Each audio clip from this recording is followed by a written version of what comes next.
نحمده ونصلي ونسلم على رسوله الكريم أما بعد فأعوذ بالله من الشيطان الرجيم بسم الله الرحمن الرحيم صدق الله العلي العظيم رب العالمین ہمیں نور قرآن پاک سے منور فرمائے، آمین۔ وَلَقَدِ اسْتُهْزِئَ بِرُسُلٍ مِّن قَبْلِكَ، اور بے شک آپ سے پہلے رسولوں کا بھی مذاق اڑایا گیا، ان کی توہین کی گئی۔ فَأَمْلَيْتُ لِلَّذِينَ كَفَرُوا، پس میں نے کافروں کو مہلت دی، کسی کو 50 سال، کسی کو 100 سال، کسی کو 200 سال، کسی کو 500 سال، کسی کو 950 سال، اور بعض کافروں کو 2,000 سال تک مہلت دی گئی، جو بڑی لمبی لمبی عمریں پہلے ہوئی ہیں۔ تو اگر کوئی یہ خیال کرتا ہے کہ یہ کافر جو اللہ کے نافرمان ہیں، حضور کے بے ادب ہے، تو ان پر عذاب کیوں نہیں آتا؟ آپ ذرا سوچیں کہ انہیں جو مہلت دی جا رہی ہے وہ پچھلی قوموں کے مقابلے میں تو بہت کم ہے۔ کسی کافر کی عمر 200 سال تک نہیں پہنچتی، وہ مشکل کوئی 70-80 سال کا ہوتا ہے، پھر تو مرنا ہے اور قبر و آخرت کے عذاب اٹھانے ہیں۔ اور جہاں تک تعلق ہے دنیا کے اندر، تو جس طرح یہ مسلمانوں پہ ظلم کر رہے ہیں تو انہیں بھی سکون کہاں حاصل ہے، انہیں چین نہیں ہے، دن بدن ذہنی ٹینشن کا شکار ہو کر اپنے آپ کو پریشان کیے ہوئے ہیں، تو کافر کو بھی سکون نہیں ہے۔ اور جو ذہنی کرب ہے یہ مالی کرب سے زیادہ خطرناک ہے۔ ذہنی ٹینشن انسان کو دیمک کی طرح کھا جاتا ہے۔ فَأَمْلَيْتُ لِلَّذِينَ كَفَرُوا، بس میں نے کافروں کو مہلت دی۔ اگر 50 سال، 100 سال، 200 سال اگر انہیں مہلت مل جائے تو یہ اللہ تعالیٰ کی طرف سے ڈھیل ہے۔ ثُمَّ أَخَذْتُهُمْ، پھر میں نے ان کافروں کو پکڑ لیا۔ فَكَيْفَ كَانَ عِقَابِ، بس بتاؤ میری پکڑ کیسی ہوئی، میرا عذاب کیسا تھا، کیا یہ اپنے آپ کو میرے عذاب سے بچا سکے؟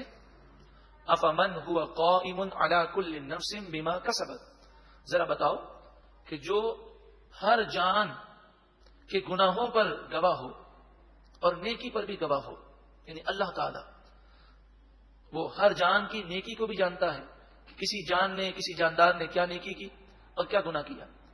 وہ اللہ جو اس قدر علیم ہے، اس کو چھوڑ کر بتوں کی پوجا کرنا کس قدر نادانی ہے۔ وَجَعَلُوا لِلَّهِ شُرَكَاءَ، اور ان کافروں نے اللہ کے لیے شریک ٹھہرائے۔ قل، اے محبوب آپ فرمائیے، سموہم، تم ان کے نام تو بتاؤ، اللہ جیسا کون ہو سکتا ہے، ذرا بتاؤ تو صحیح، کہ جس نے اللہ کی طرح آسمان بنایا ہو، زمین پیدا کی ہو، ساری مخلوق کو پیدا کیا ہو، تو اللہ کو چھوڑ کر ان بتوں کی پوجا کرتے ہو۔ ام تنبئونہ بما لا يعلم فی الارض، یا تم اللہ کو اس بات کی خبر دیتے ہو جو وہ زمین میں جانتا نہیں ہے۔ مراد یہ ہے کہ جس کا وجود ہی نہیں اس کا تم دعویٰ کرتے ہو۔ پوری زمین میں کوئی ایسا نہیں جو اللہ کے برابر ہو اور تم اس کا دعویٰ کرتے ہو۔ ام بظاہر من القول، یا تم اوپری اوپری باتیں کرتے ہو، تمہارا ضمیر خود ملامت کرتا ہے کہ اس بات کی کوئی اصل نہیں ہے۔ بل زین للذین کفروا مکرہم، بلکہ کافروں کے لیے ان کے مکر آراستہ ہو گئے، یہ ان گناہوں کو بہت اچھا سمجھتے ہیں۔ وَصُدُّوا عَنِ السَّبِيلِ، اور وہ سیدھے راستے سے روک دیے گئے۔ وَمَن يُضْلِلِ اللَّهُ فَمَا لَهُ مِنْ هَادٍ، اللہ جس سے ناراض ہو کر اسے گمراہ کر دے بس اسے کوئی ہدایت نہیں دے سکتا۔ لَهُمْ عَذَابٌ فِي الْحَيَاةِ الدُّنْيَا، ان کے لیے دنیا کی زندگی میں عذاب ہے۔ یہ ہم ابھی سن چکے کہ مومن پر جو تکلیف آتی ہے، یہ تکلیف اللہ کا عذاب ان معنوں میں نہیں ہے کہ اگر وہ صبر کرے تو اسے ثواب ملتا ہے، اس کے درجات بلند ہوتے ہیں، کیونکہ عذاب پر صبر کرنے سے کوئی ثواب نہیں ملتا۔ تو مومن پر جو تکلیف آتی ہے وہ گناہوں کو مٹانے کے لیے ہے، جہاں تک کافر کے لیے دنیا میں جو تکالیف ہیں، جو مشقتیں ہیں، جو یہ حصول دنیا کے لیے بھاگ دوڑ کرتے ہیں، یہ تمام کا تمام اللہ کا عذاب ہے ان پر، کیونکہ آخرت میں انہیں کوئی صلہ نہیں ملے گا۔ وَلَعَذَابُ الْآخِرَةِ أَشَقُّ، اور آخرت کا عذاب ضرور بہت سخت ہے۔ وَمَا لَهُم مِّنَ اللَّهِ مِن وَاقٍ، اور ان کافروں کے لیے اللہ کے مقابلے میں کوئی بچانے والا نہیں ہے، اللہ کے عذاب سے انہیں کوئی نہیں بچا سکے گا۔ مَثَلُ الْجَنَّةِ الَّتِي وُعِدَ الْمُتَّقُونَ، اس جنت کی مثال جس کا وعدہ متقی لوگوں سے کیا گیا، اس جنت کا حال، اس جنت کی کیفیات جس کا وعدہ متقی لوگوں سے کیا گیا۔ تجری من تحتها الانہار، یہ وہ جنت ہے کہ جس کے نیچے نہریں رواں دواں ہیں.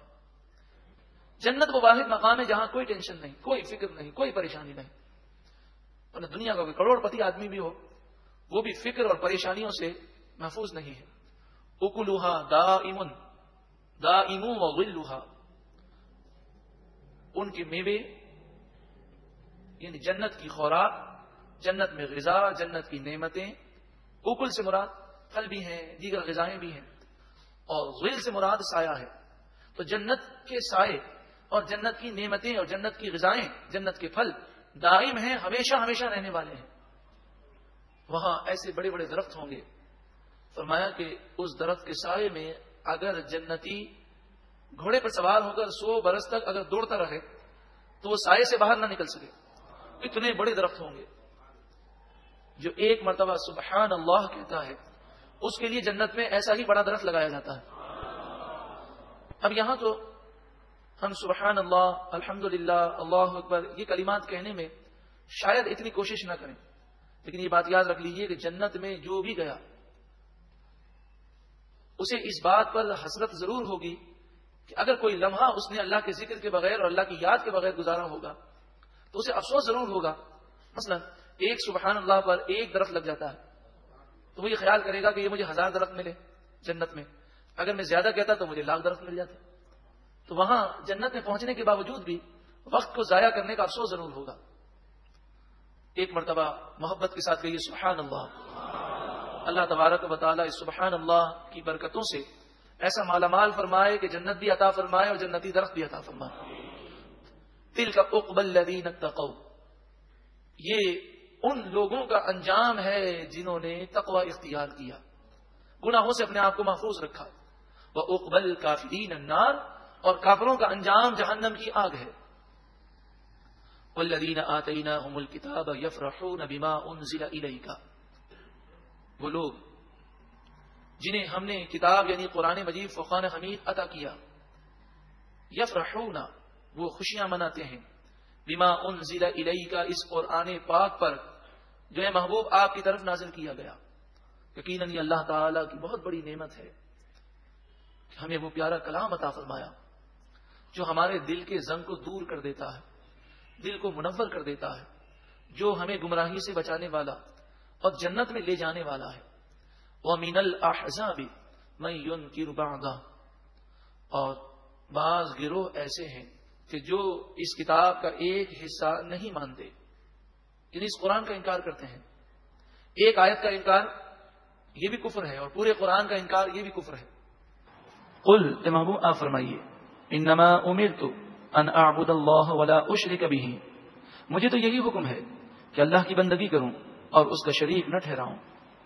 الیہ ادعو, میں تمہیں اللہ کی طرف بلاتا ہوں. والیہ مآب, اور اللہ ہی کی طرف میں رجوع کرتا ہوں. وکذالک, اور اسی طرح انزلناہ حکما عربیا, ہم نے عربی حکم کو نازل کیا. عربی حکم سے مراد قرآن پاک ہے. قرآن پاک کا ایک نام حکم بھی ہے. حکم ان معنوں میں کہ اس قرآن پاک میں اللہ کی طرف سے احکام دیے گئے ہیں, حکم دیے گئے ہیں. دوسری بات یہ کہ اس قرآن پر ایمان لانے کا اللہ نے حکم دیا, اس مناسبت سے اسے حکم کہتے ہیں. وَلَئِنِ اتَّبَعْتَ أَهْوَاءَهُمْ بَعْدَ مَا جَاءَكَ مِنَ الْعِلْمِ, اے لوگوں اگر تمہارے پاس علم آ گیا اس کے بعد تم نے کافروں کی خواہشات کی پیروی کی اور ان کی باتیں سن کر ان کے مطابق تم نے عمل کیا, یعنی قرآن کو چھوڑ کر یہود و نصارہ یا دیگر کافروں کی باتیں سن کر ان کے مطابق تم نے عمل کیا, ان کی باتیں مانی. ما لک من اللہ من ولی ولا واق, تو تمہیں اللہ کے عذاب سے بچانے والا نہ کوئی دوست ہوگا اور نہ کوئی نجات دینے والا مددگار ہوگا. شریعت کو چھوڑ کر اگر یہود و نصارہ کفار کے رسم و رواج, ان کی تہذیب یا ان کی باتوں پر عمل کریں تو تباہی ہے. 11واں رکن مکمل ہوا. اللہ تعالی ہمیں قرآن مجید فرقان حمید جو حکم عربی ہے اس کو سمجھنے اور اس پر عمل کرنے کی اللہ تعالی ہم سب کو توفیق عطا فرمائے.